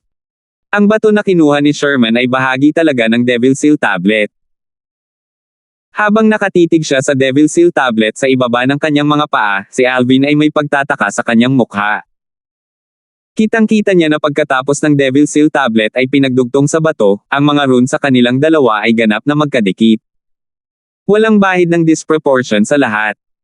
Bagamat hindi nakilala ni Alvin ang mga salitang ito, nang ang mga bato ay pinagsama-sama, ang mga rune sa mga bato ay maayos na nakahanay. Bukod dito, agad siyang naliwanagan. Ang Devil Seal tablet at ang bato ay orihinal na iisa. So, dapat ibig sabihin nito. Sa ngayon, hanggat nahanap ko ang ibang fragment ng sulok ng Devil Seal tablet, babalik ito sa orihinal nitong hugis at magiging kumpletong Devil Seal tablet. Tinitigan ni Alvin ang Devil Seal tablet sa ilalim ng kanyang mga paa na ngayon ay kumpleto na bukod sa nawawalang sulok. Biglang nagningning ang mga mata niya. Sa sandaling maalala niya ang nakakakilabot na kapangyarihan na ibinigay sa kanya ng sirang Devil Seal tablet pagkatapos nitong i-devilize siya, sigurado siyang mas lalakas ang kapangyarihan kapag ang Devil Seal tablet ay ganap na naibalik. Kuya Alvin. Noong malalim pa rin ang iniisip ni Alvin, bigla niyang narinig ang isang pamilyar na boses na umaalingaw-ngaw sa hangin. Nang tumangala siya, sa wakas ay napansin niyang nahuhulog din si Irish kasama niya. Gayunpaman, ang posisyon kung saan nahuhulog si Irish ay wala sa espasyo kung saan siya nag-hover habang nakatayo sa Devil Seal tablet. Agad siyang natarante ng bahagya. Dahil sa pagkabalisa, walang kamalay-malay si Alvin sa kanyang isip. Gusto niyang ilipat ang Devil Seal tablet sa direksyon kung saan nahuhulog si Irish para mahuli niya ito. Sa orihinal, hindi pa lubos na nauunawaan ni Alvin ang paraan ng operasyon ng Devil Seal tablet, ngunit nang sinunod ng tablet ang kanyang nais at lumipad patungo sa lugar kung saan nahuhulog si Irish, sa wakas ay nakahinga siya ng maluwag. Whoosh! Binawi ni Alvin ang quasi-royal grade spirit sword sa kanyang kamay. Sa pagkilos na kasing bilis ng hangin, iniunat niya ang dalawang kamay at nagpakawala ng mahinang origin energy upang pabagalin ang bilis ng pagbagsak ni Irish. Nang nabawasan na ang bilis ng kanyang pagkahulog, iniunat niya ang kanyang mga kamay at hinawakan ang kanyang manipis na palso bago siya ginabayan na tumapak sa Devil Seal tablet. Kuya Alvin, bakit parang iba ang bato mo sa dati? Napatingin si Irish sa Devil Seal tablet sa ilalim ng kanyang mga paa dahil sa pagkabigla. Hindi siya pamilyar sa sirang batong monumento na ito. Sa panahon ng martial competition ng 10 Dynasties ilang buwan na ang nakalipas, pinahiram pa ito ni Alvin sa kanya. Dahil sa kadahilanang ito ay naramdaman niya na ang kasalukuyang Devil Seal tablet ay iba sa dati. Ang maliit na bahagi na nasira ay kalahating napuno sa kasalukuyan. Isang sulok lang ang kulang sa parte nito. 943. Oo. Tumango si Alvin. Sa isang iglap lang ay bahagyang nanlabo ang kanyang paningin habang nakatitig sa hindi nagkakamali na dilag sa kanyang harapan. Hindi na niya ito kailangang pag-isipang mabuti, at madali niyang mahulaan ang dahilan kung bakit nahulog din si Irish, malamang ay dahil nasundan siya nito kanina. Sa sandaling ito, ang puso ni Alvin ay dahan-daang hinayla. Nagawa na lang niyang pakalmayin muli ang sarili pagkatapos ng mahabang panahon. My position in her heart is more than her own life. Bulong ni Alvin sa sarili. Kasabay nito, ang titig habang nakatingin kay Irish ay mayroon na ngayong karagdagang dampi ng kahinahunan. Ito ay isang kahinahunan na hindi nagpakita sa loob ng mahabang panahon. Ang kagandahang loob na lumitaw lamang sa dalawa niyang nobyo noon. Kuya Alvin, anong tinitingin-tingin mo? Noong una, gustong tanungin ni Irish si Alvin tungkol sa dahilan ng pagbabago ng Devil Seal tablet. Gayunpaman, sa sandaling itinaas niya ang kanyang ulo, nakita niyang nakatitig si Alvin sa kanya. Napakaamo ng titig nito na para bang tuluyang natunaw ang puso niya. Sa pagkakataong ito, napaiyak siya kahit hindi niya alam kung bakit. Wala naman. Huminga ng malalim si Alvin at iniwas ang kanyang mga mata bago napabuntong hininga ang isang pilit na tawa. Tara na. Aakyat na tayo. Sa sandaling umalis ang mga salita sa bibig ni Alvin, pumailang lang siya sa langit habang nakatayo siya sa Devil Seal tablet habang hawak si Irish. Hindi napigilan ng flight prohibiting formation ang Devil Seal tablet sa paglipad. Sa ilalim ng malaking pasukan ng lihim na kayamanan ng Martial Emperor kung saan nakatayo ang matayog na entablado, ang mga batang disipulo mula sa 6 na malalaking puwersa ay nagpatuloy sa paglapag at patuloy na nakatayo sa ibabaw nito ng sunod-sunod. What the hell is this place? Ni hindi nga tayo makakalipad dito. Malakas ang ungol ng maraming tao. Dapat mayroong ilang paghihigpit dito. Hinala ko na mayroong isang espesyal na inscription formation na bumabalot sa buong lugar na nagbabawal sa atin na lumipad dito. Nabasa ko na ang isang tala sa isang katulad na inscription formation sa isang sinaunang kasulatan bago.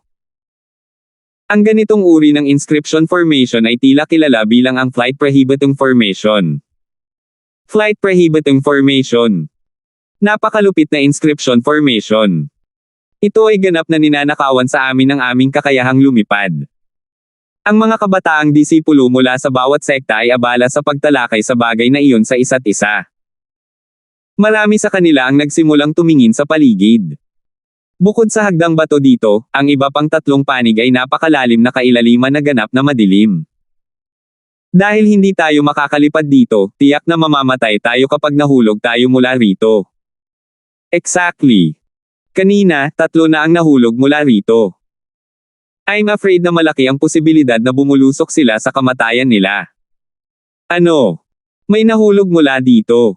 Tama na yan. Sino sila? Tiyak na kilala mo silang dalawa, si Alvin iyon mula sa 5 Element Sect at ang nakamamanghang babaeng disipulong iyon mula sa Blade Sect. Ang isa pa ay isang batang disipulo mula sa Skywolf Fort.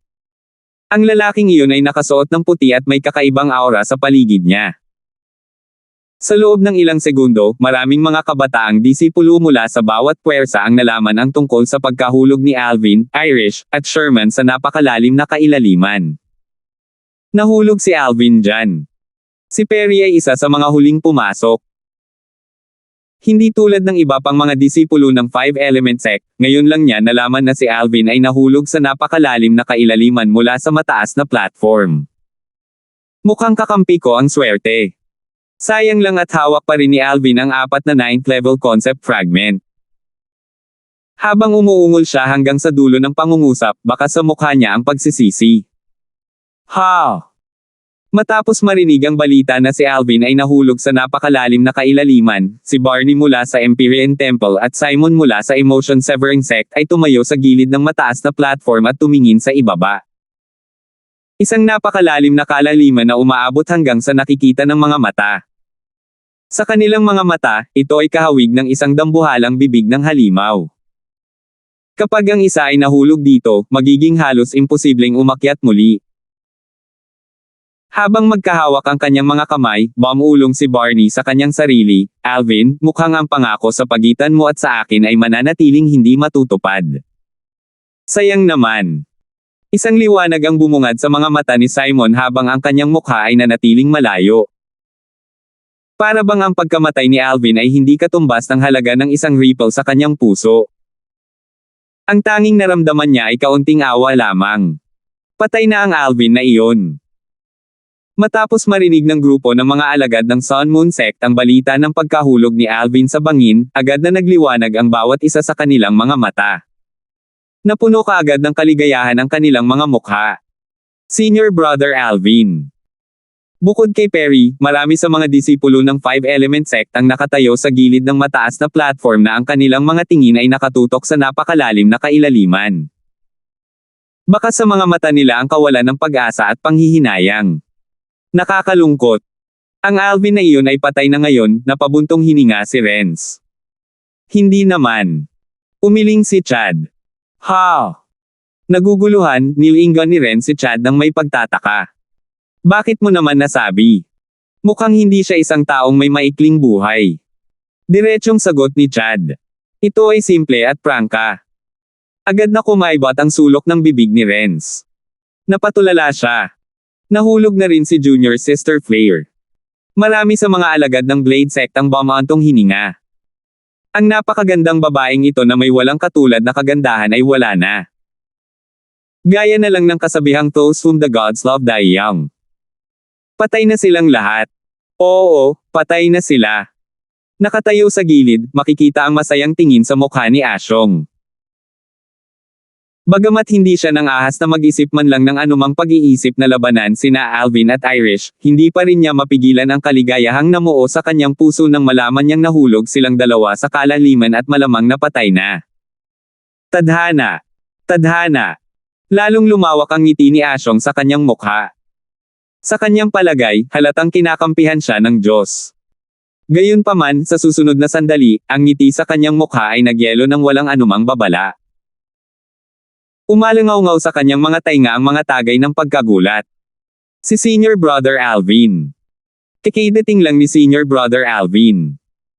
At ang babaeng disipulong iyon mula sa Blade Sect din. Sabay silang umahan. H-A-H-A-H-A-H-A-H-A. Ligtas si Senior Brother Alvin. Okay lang si Senior.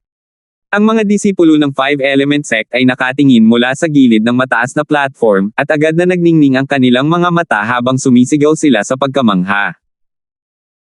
Sa sandaling ito, ang kanilang mga tingin ay nakatutok sa dalawang figure na lumitaw mula sa napakalalim na kailaliman at ngayon ay mabilis na umaangat. Matapos malaman ni Dindo ang tungkol sa pagkakaroon ng flight prohibiting formation, ang kanyang puso ay ganap na nahuhulog sa ilalim habang iniisip niyang si Alvin, na nahulog sa napakalalim na kailaliman, ay malamang na mamatay. Alvin! Sa sandaling ito, ang kanyang mga mata na puno ng kawalan ng pag-asa ay lumiwanag nang makita niya si Alvin na nagpapakita mismo sa kanyang mga mata. Walang pagkaantala, excited niyang binati si Alvin. Si Lizardo at Sandro ay nakatayo sa isang tabi. Sa una, ang kanilang mga damdamin ay katulad ng kay Dindo. Gayunpaman, ngayong nakita nila sina Alvin at Irish na bumangon mula sa kailaliman, ang dilim na bumabalot sa kanilang mga mukha ay nawala kaagad at napalitan ng isang taos-pusong ngiti na nagmula sa kaibuturan ng kanilang mga puso. Hindi sila patay. Hindi sila patay. Habang sina Lizardo at Sandro ay nagpapalitan ng tingin sa isa't isa, kitang-kita nila ang excitement sa mga mata ng isa't isa. Hindi pa patay si Alvin. Ang mga mata ni Barney ay kumikinang habang ang isang pambihirang ngiti ay sumilay sa gilid ng kanyang bibig. Alvin, hindi mo talaga ako binaygo. Ang mga mata ni Simong ay puno ng pagkabigla. Paano siya nakabalik? Mula sa aking paggalugad, ang lugar na ito ay sakop ng flight prohibiting formation, at halos wala ng panlaban sa hangin. Bukod sa pag-alam sa lugar na ipinagbabawal ang paglipad, alam din ni Simon, na nag-explore sa paligid, na walang air resistance sa lugar na ito. Para sa kadahilanang ito ay karaniwang imposible na umasa sa air resistance upang lumikha ng isang backlash na maaaring makatulong na itulak ang isa pabalik sa mataas na platform. Sa ilalim ng mapagbantay na mga mata ng iba, isang lilang at isang pulang figure ang bumangon mula sa gilid ng mataas na plataporma, na lumilitaw sa kanilang mga mata. Ito ay isang binata na nakasuot ng lila at isang binata na nakasuot ng pula. Ang gwapo ng lalaki habang ang babae naman ay napakaganda. Para silang golden couple ng magkatabi. Si Senior Brother Alvin ay tugma sa babaeng disipulong ito mula sa Blade Sect.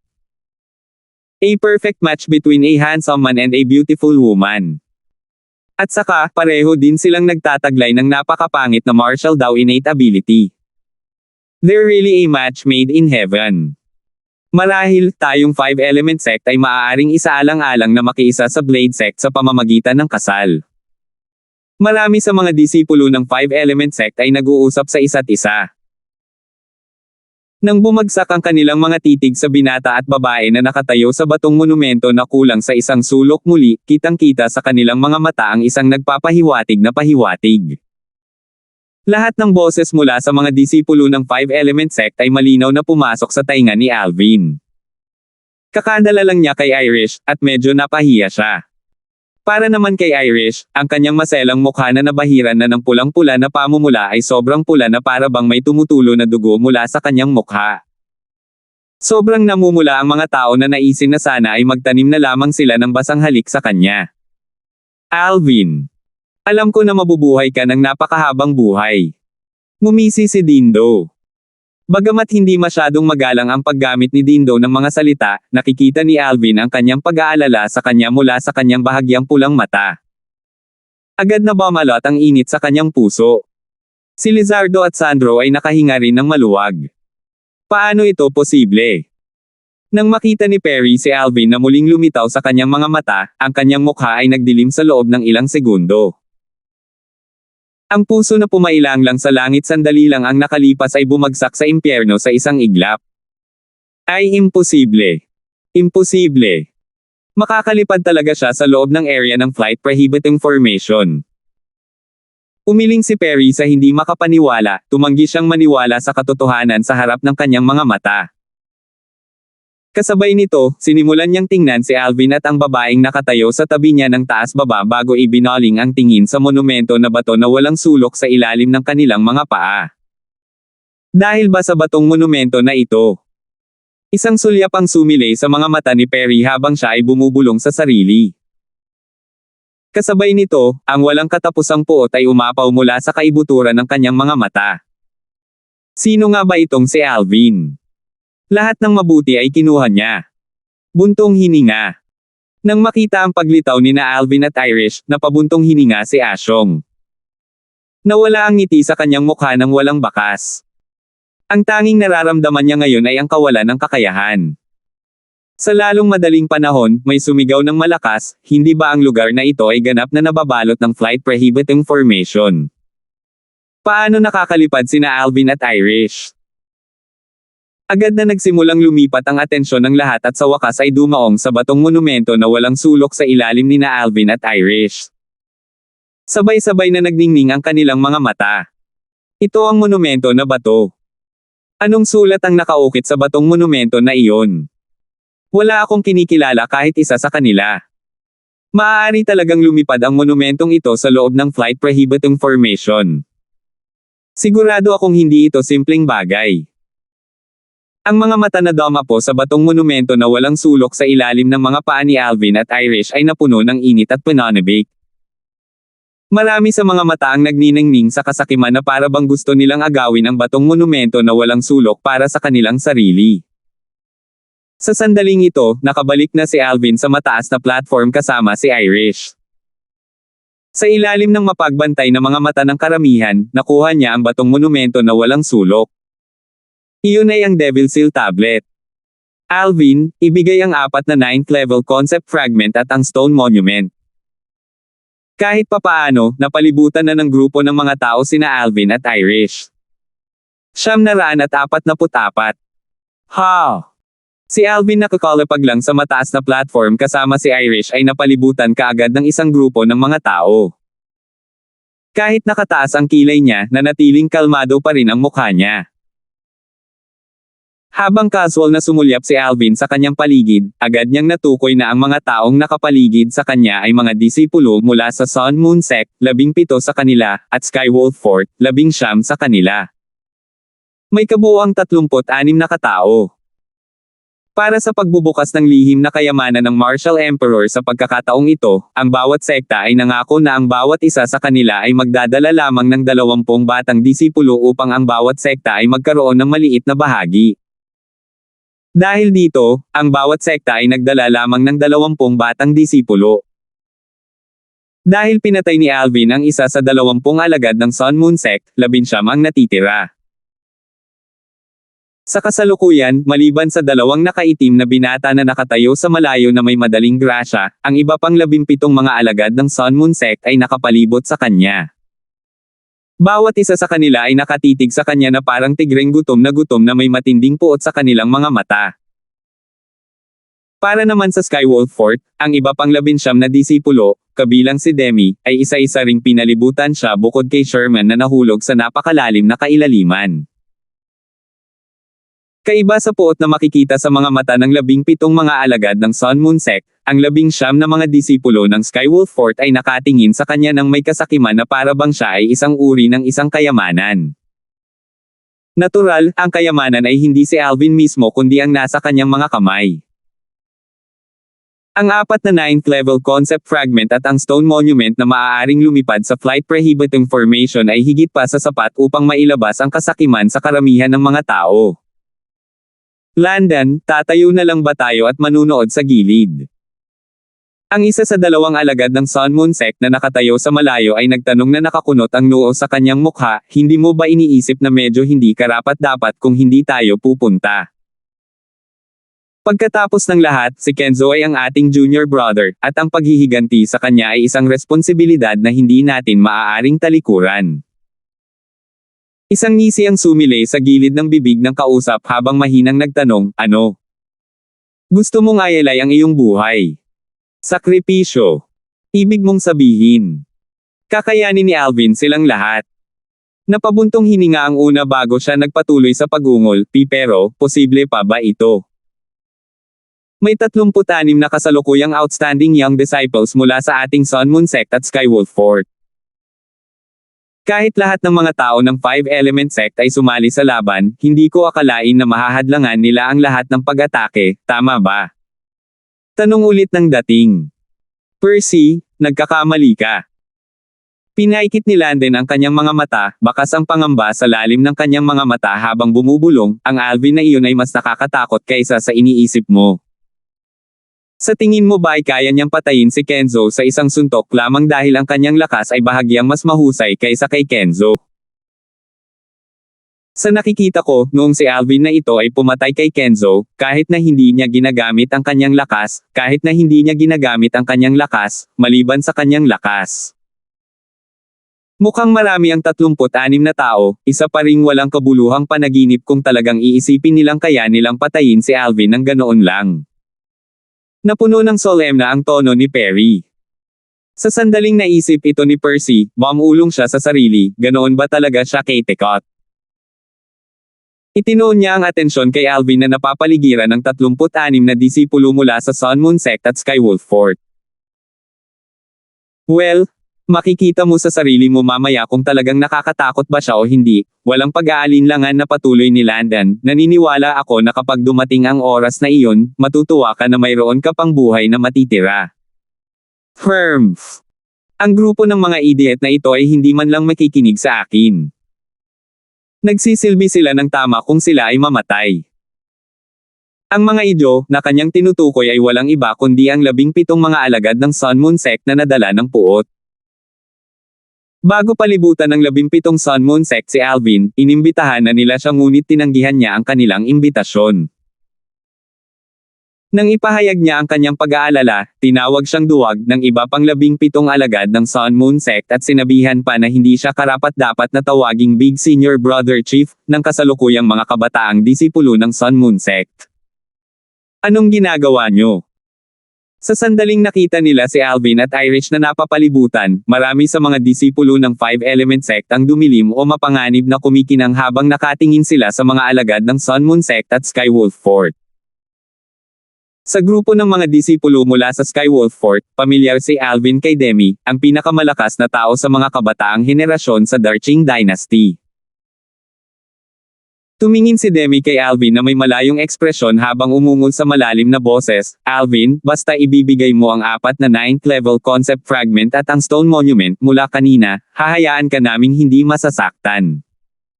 Demi. Pinaikit ni Alvin ang kanyang mga mata. Isang ngisi ang sumilay sa gilid ng kanyang bibig, isang ngisi na puno ng panunuya.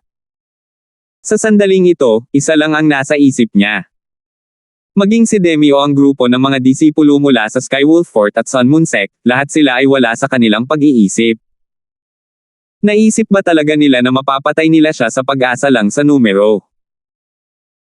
Ang katotohanan ay hindi alam ni Alvin na ang mga disipulo ng Skywolf Fort na late na pumasok ay hindi alam ang katotohanan na napatay niya ang isang 9th level void interpretation na alagad ng Sun Moon Sect na naintindihan ang 9th level void interpretation concept sa isang suntok lamang. Kung hindi sana sila pumayag sa kahilingan ng mga alagad ng Sun Moon Sect at maging partner in crime nila para labanan si Alvin. Para sa mga alagad ng Sun Moon Sect, malaki ang posibilidad na sila ay nadaig ng puot. Hindi tulad ng iba pang puwersa, ang mga disipulo mula sa Sun Moon Sect ay karaniwang kinuha sa sekta mula pa noong bata pa sila. Sila ay sumailalim sa isang serye ng brainwashing na edukasyon at pagsasanay. Para sa kapakanan ng Sun Moon Sect, gagawin nila ang lahat anuman ang kanilang kaligtasan. Sa madaling salita, karamihan sa mga alagad ng Sun Moon Sect ay karaniwang isang grupo ng mga maniac. Naturally, may mga exception din. Ang isang magandang halimbawa ay si Landen, ang pinakamalakas na tao sa mga kabataang henerasyon sa Sun Moon Sect. Maliban sa pagiging matalino mula pagkabata, hindi siya matagumpay na na-brainwash ng Sun Moon Sect. Isang grupo ng mga baliw. Tumayo si Ren sa gilid at umiling na may walang pakialam na ekspresyon sa kanyang mukha. Hindi siya nag-aalala sa kaligtasan ni Alvin. Isang grupo ng mga tao na naghahanap ng kamatayan. Si Dindo, Lizardo, at Sandro ay nakatayo sa kabilang panig.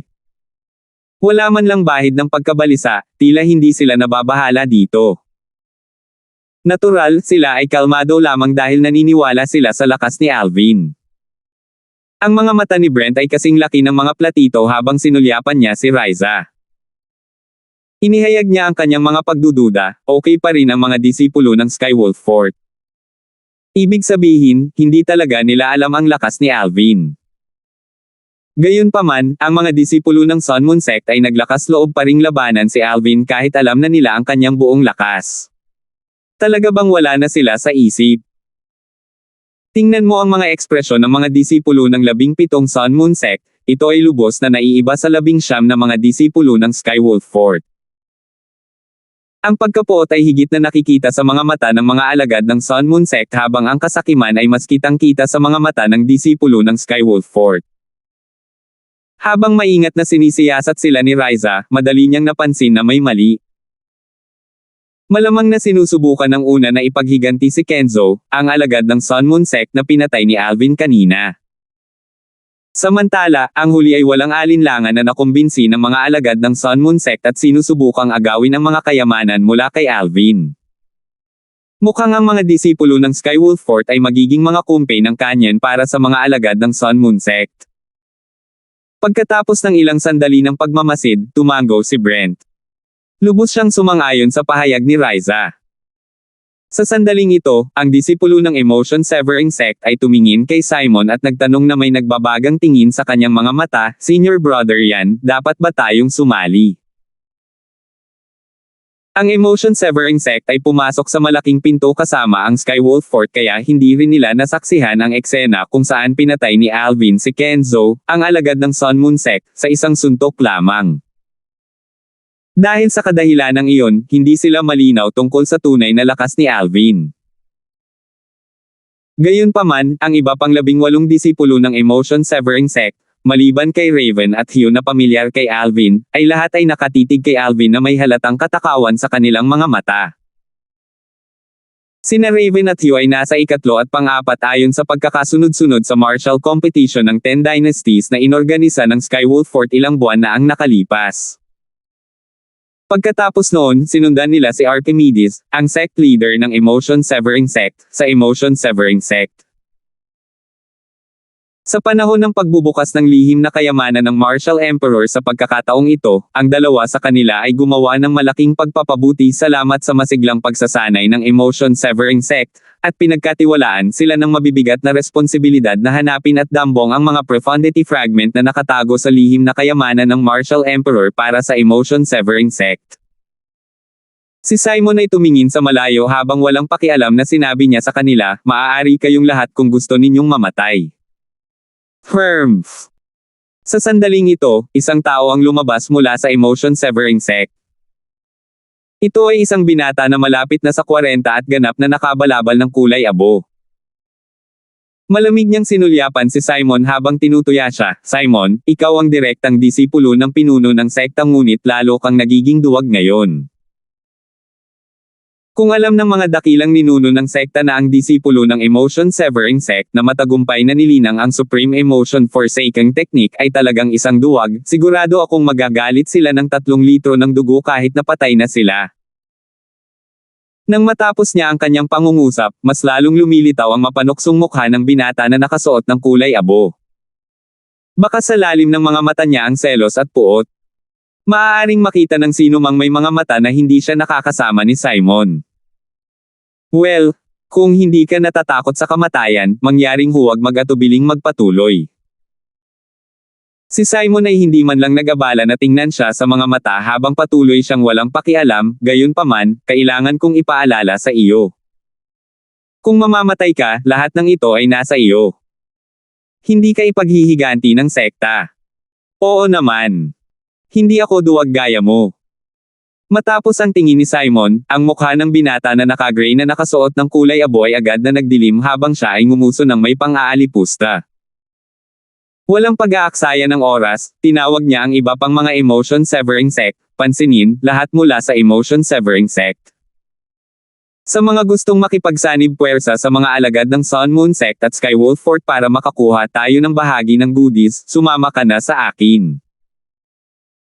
Sa sandaling lumabas ang mga salita sa kanyang bibig, ang naka-gray na binata ay lumipad na at sumama sa hanay ng mga alagad ng Sun Moon Sect at Skywolf Fort bago itinoon ang isang pares ng matako na mata kay Alvin.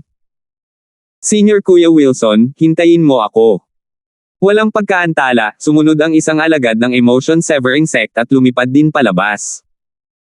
Si Senior Brother Wilson ay isang 9th level void interpretation powerhouse na nakaunawa sa 1st level void transformation concept pagkatapos ng lahat. Gaano kahirap para sa kanya na patayin ang Alvin na iyon? Sa isang iglap lang, sunod-sunod na sumunod ang iba pang mga alagad ng emotion-severing sect. Wilson or Walter, pareho po nagka-error lang sa last. Sa isang kisap lang ng mata, ang mga disipulo ng emotion-severing sect na naiwan ay sina Simon, Raven, Hugh, at 5 iba pang disipulo. Ang mga disipulo ng 12 emotion-severing sect, kabilang ang binata na naka-gray na iyon, ay sumali sa pagkubkob at matako na nakatingin kay Alvin. Anong party? Nang makita ni Alvin ang grupo ng mga tao na nakapaligid sa kanya ay lumaki mula 36 na katao hanggang 48, hindi lang siya nakaramdam ng takot, isang nakakatuwang ngiti ang lumitaw sa kanyang mukha. Irish, umalis ka muna. Lumingon si Alvin kay Irish at ngumiti. Nang makita ni Irish ang kumpiyansa sa mga mata ni Alvin, agad niyang inalis ang ideya na tulungan siya bago siya tumango ng matino.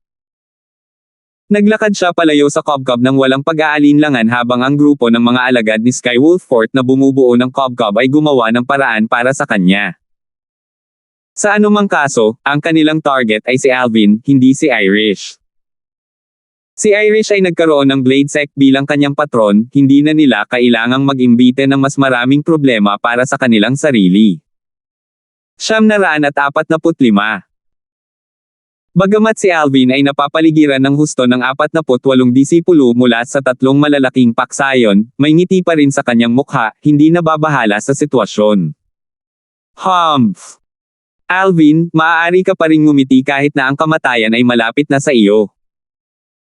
Ngumisi si Demi, ang kanyang mga mata ay kumikislap sa ningning ng kalupitan.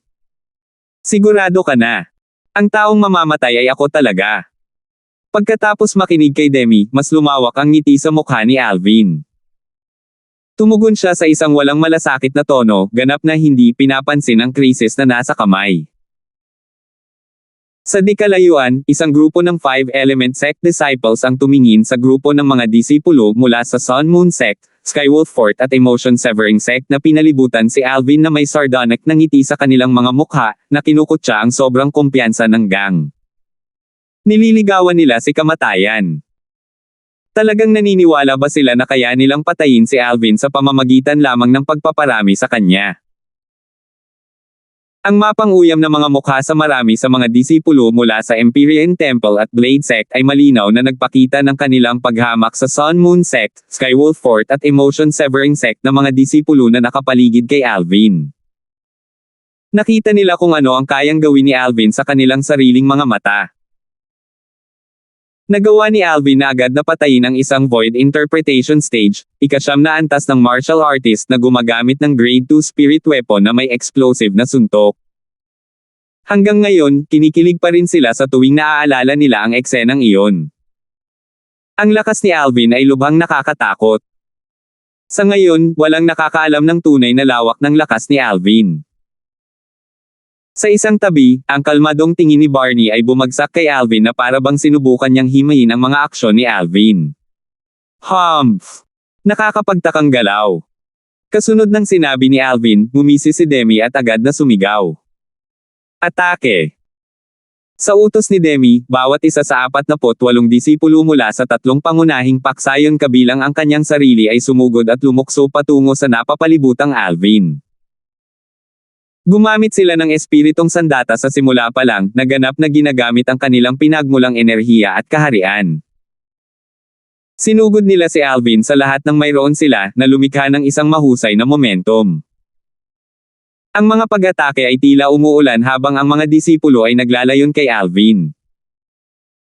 Ang air resistance sa rehiyong ito ay ganap na naalis ng flight prohibiting formation, kaya ang mga pag-atake ng 48 disipulo ay hindi naging sanhi ng pagsipol ng hangin at hindi rin nagdulot ng shockwave kahit na ang kanilang mga pag-atake ay mabigat at marami. Ilang libong sinaunang may sungay na silhwete ng dragon na umiikot sa kawalan sa itaas ng 48 disipulo ay lumundag din patungo sa pagkubkob. Sumakay sila patungo sa direksyon ni Alvin nang matalim ang kanilang mga pangil at nakabuka ang mga kuko. Senior Brother Alvin. Bagamat may tiwala sila kay Alvin, marami sa mga disipulo ng Five Element Sect ay nag-aalala pa rin at pinagpawisan ng malamig nang makita ang kanyang tangkad na nilunod ng 48 disipulo mula sa 3 pangunahing paksayon. Sa itaas ng kawalan, ang eksena ng ilang libong sinaunang may sungay na mga silhwete ng dragon na magkadikit ay nagbigay sa lahat ng nakakita nito ng isang maaapektuhang tanawin, ito ay parang isang piging para sa mga mata. Kuya Alvin. Tumayo si Irish sa isang tabi habang ang nag-aalalang tingin ay lumitaw sa kanyang magandang mukha. Alvin, kaya mo ito. Ikinaway ni Dindo ang kanyang kamao at same time na sinabi. Hindi nagtagal, ang mga mukha ng mga nakapaligid na tao ay nagyelo, ang kanilang mga mag-aaral ay nagkontrata sa oras mismo. Oh Diyos! Anong nakita nila? Nakita nila ang 48 kabataang malalakas na lalaki na sumusugod kay Alvin bilang isang grupo at sama-sama nilang nagawang lunurin ang silhouette ni Alvin. Gayunpaman, ang kanilang mga katawan ay natigilan sa gitna ng hangin sa parehong oras. Kasunod nito, naramdaman ng mga nanunood ang isang kislap sa harap ng kanilang mga mata, na tila larawan ng isang espada na humahampas. Pagkatapos, nakita ng lahat ng naruroon ang mga bangkay ng 48 kabataan na umaksyon kay Alvin ay biglang nahati pagkatapos ng ilang segundo sa himpapawid. Ang iba sa kanila ay pinugutan ng ulo, ang iba ay napunit sa baywang, ang iba ay pinutol ang magkabilang paa, habang ang iba ay kalahati ng ulo at mga paa. Dugo ang lahat sa lugar, tumalsik sa matataas na lupa bago nagtipon upang bumuo ng isang ilog. Isang ilog na puno ng dugo. Boom! Boom! Boom! Boom! Daan-daang piraso ng hindi kumpletong bangkay, nahulog sa mataas na lupa na parang dumplings na nahuhulog sa sabaw, tumalsik mula sa ilog ng dugo na parang namumulaklak na sunod-sunod na pagtaas ng dugo. Ag! Ag! Samantala, ang naghihirap na hiyawan ay kumawala sa mga bibig ng mga kabataang malalakas na lalaki na pinutol ang kanilang mga paa at paa. Pagkatapos noon, isa-isa silang bumagsak sa lupa, gumulong-gulong sa walang hanggang paghihirap. Ilang sandali pa, lahat sila ay napuno ng dugo. Para sa iba, sila ay naging hindi kumpletong mga bangkay, na naputol sa ilang bahagi. Habang nalalanta ang kanilang buhay, binayaran nila ang kanilang kawalang ingat sa kanilang buhay. Oh! Ew! Dahil sa madugong eksena, namutla at nasusuka ang marami sa mga kabataang disipulo mula sa mga paksayon na nakatingin. Lalong natakot ang mga babaeng disipulo. Dagdag pa sa patuloy na pagsusuka ay napapikit sila sa pagmamadali, hindi nangangahas na tingnan ang ganitong madugong eksena. Bagamat karamihan sa kanila ay nakapatay na noon, hindi pa nila naranasan ang ganitong eksena. Para sa kanila, isang buhay na impyerno ang eksenang ngayon lang nila nasaksihan. Nag-overestimated kayo. Kasabay nito, isang malamig na boses ang narinig na kumalat. Matapos patayin at lampoy ng 48 kabataang malalakas na lalaki mula sa 3 paksayon, nagsalita si Alvin sa mahina, malamig, at walang pakialam na boses habang siya ay tumataas sa hangin sa Devil Seal Tablet. Pagkatapos, ang tingin ni Alvin ay bumagsak sa 13 nakaligtas na lalaki na ngayon ay baldado, ang kanyang mga mata ay puno ng kalupitan at malamig na lamig. Iligtas mo ako. Iligtas mo ang buhay ko. Alvin, ako ay isang bulag bilang isang paniki, isang dakilang tao na tulad mo ay bihirang magkimkim ng mga hinaing para sa mga nakaraang pagkakamali, mangyaring patawarin mo ako. Senior Kuya Simon, iligtas mo ako. Please. Nakikiusap ako na iligtas mo ako. Sa gitna ng 13 nakaligtas na lalaki, bukod sa mga alagad ng Sun Moon Sect na yamakap sa kamatayan, ang mga disipulo ng Skywolf Fort at Emotion Severing ay patuloy na humihingi ng awa. Ang ilan sa mga disipulo ng Emotion Severing Sect ay humihingi pa ng tulong kay Simon. Mayroong kabuoang 8 mga disciples ng Emotion Severing Sect sa tabi kasama sina Simon, Raven, at Fulton. Senior Kuya Simon. Isa sa mga Emotion Severing Sect disciples ang nakitang hindi ito matiis at tumingin kay Simon, tila nilayo na kumbansihin si Simon na iligtas ang kanilang mga kapatid mula sa kanilang sekta. Don't say it.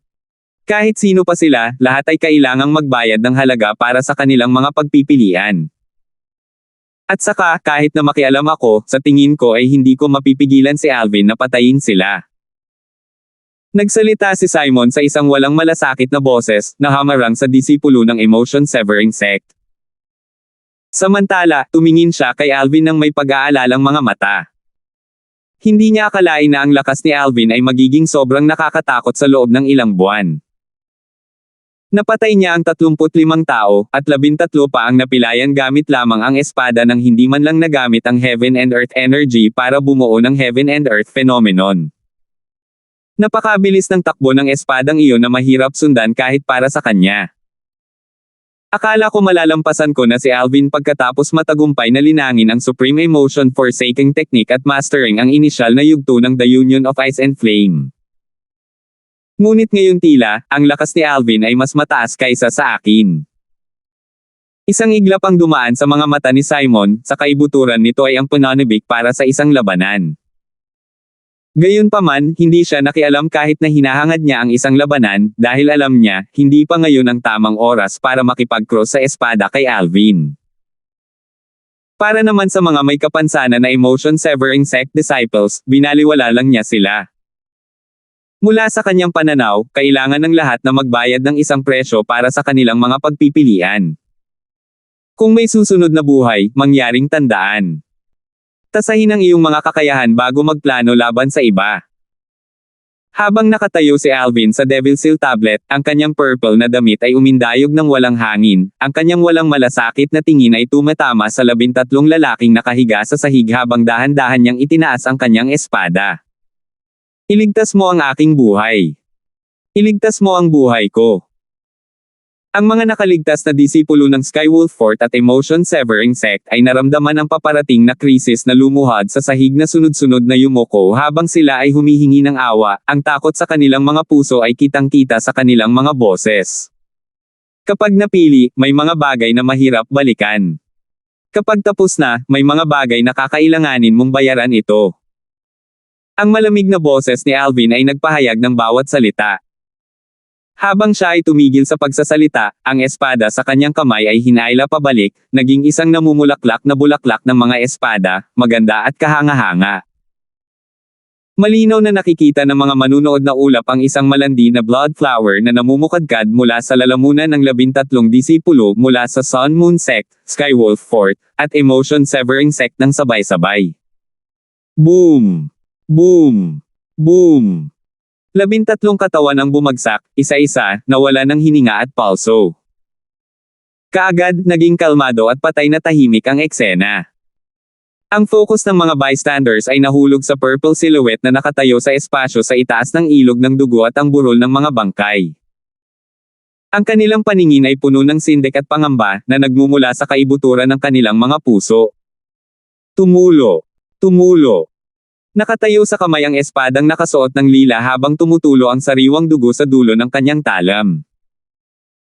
Bagamat mahina ang tunog ng pagtulo ng dugo, malinaw na naililipat ito sa pandinig ng lahat.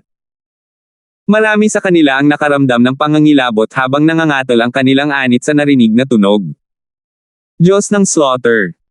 Sa sandaling iyon, ang lahat ng naruroon ay nasa isip nila habang pinagmamasdan nila ang kabataang nakasuot ng lila na nakatayo sa tableta.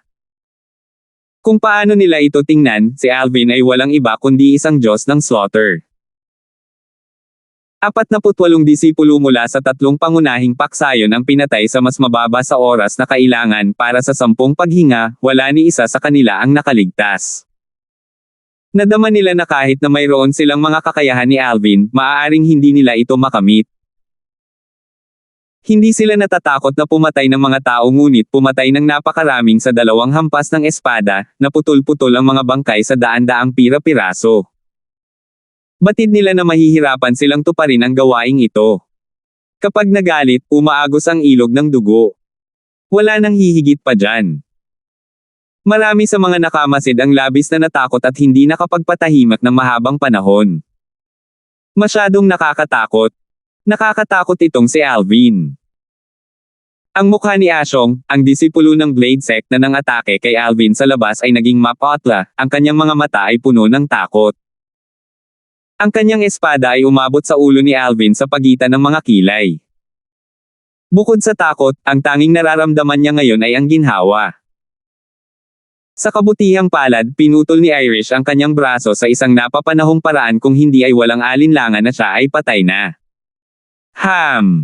Sa isang sulok, namutla si Perry nang makita niya ang massacre ni Alvin. Nagulat siya noong una pero nagbago ang mukha niya.